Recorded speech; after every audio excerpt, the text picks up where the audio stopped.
Hey friends, Trisha here, coming from the Freedom Hill Kitchen. Tonight I'm going to make Salisbury steak with frozen sirloin burgers. So I prepared my biggest pan. I'm over a medium heat on a super burner, which is more like medium-high heat. And I sprayed the pan with cooking spray, and now I'm adding half a stick of butter. So I'm going to let that melt down a little bit. The Salisbury steak, starting out with butter, gives it a fantastic flavor in the end and just a beautiful texture. I am adding 1 envelope of onion soup mix.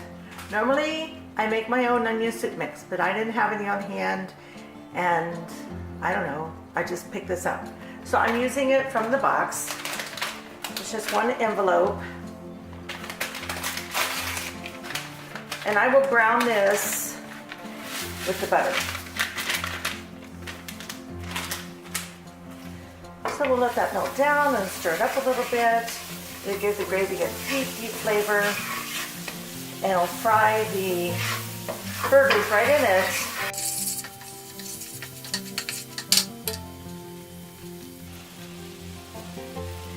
Now I will go ahead and add my frozen burgers. These are just frozen sirloin burgers. Spend the extra $1 and buy the sirloin. I either buy sirloin or Angus. And I get them at Sam's Club, and I buy them, I think there's 18 or 20 in a pack.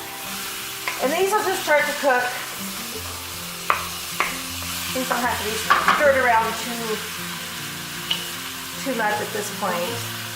I'll let them start to cook. I'm going to add some beef broth to give more liquid for gravy, and it just gives it a richer flavor. This is from Simply Nature, the brand I get at Aldi. And I'm not measuring this beef broth, just a few, drops of it, and then I'll add more later if I need more. And the recipe, the texture, and the thickness of the gravy will let me know whether or not I need to add more. So we'll let this cook down a little bit, and we'll move on to the next step.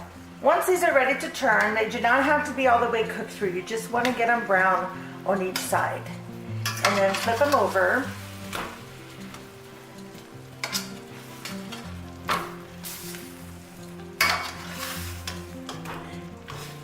And brown the other side.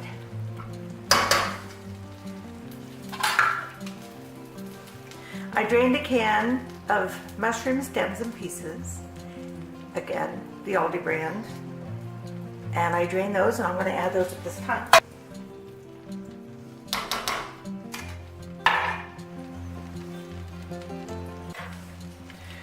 Just add the mushrooms in,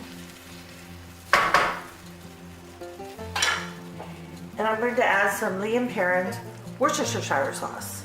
Say that real fast. Worcestershire sauce. Worcestershire sauce. Yeah, okay, fine. I'm going to add that.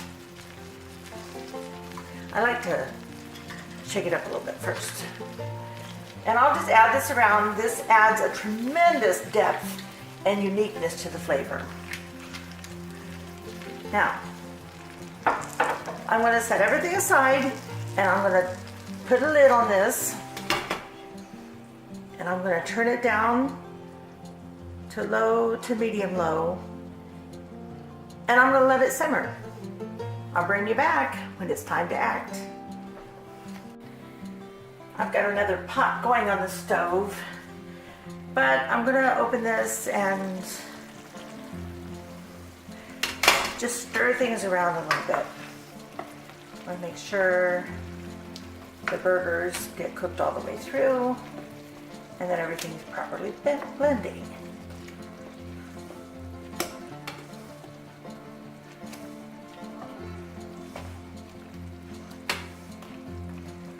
So,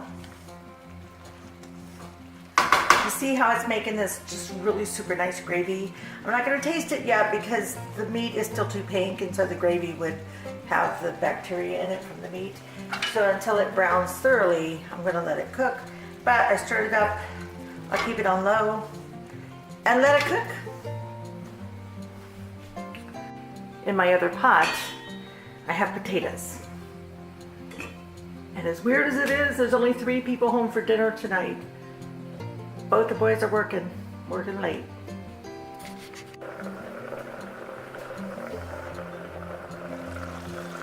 Okay, I think they're done. So I'm going to put them on a platter and cover them with the lid to keep them warm while I make the gravy. And I want to show you how I make the gravy. So I'm not going to turn the stove off. I'm going to let it keep on simmering while I remove these. Just drain them a little bit. Move them onto the platter. I'm also going to put some of the mushrooms on the platter with the steaks. But I'm also going to leave some mushrooms in the juice to help make the gravy.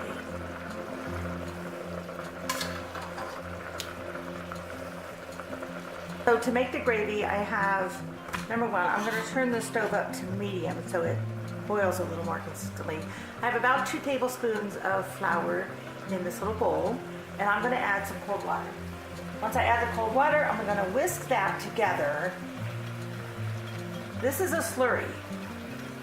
Sometimes, especially if you're gluten intolerant, you could use cornstarch for this, but I just use flour because no one living at home has gluten issues. And I just pour that in. Stir it up and it adds thickness while not taking anything from the flavor. Turn the stove off and our gravy is done. Put that lid on to keep it warm. I'll put some foil over top of my steaks to keep them warm. Dinner is about in 10 minutes. Serving this with mashed potatoes, green beans, and corn. And that's our dinner tonight.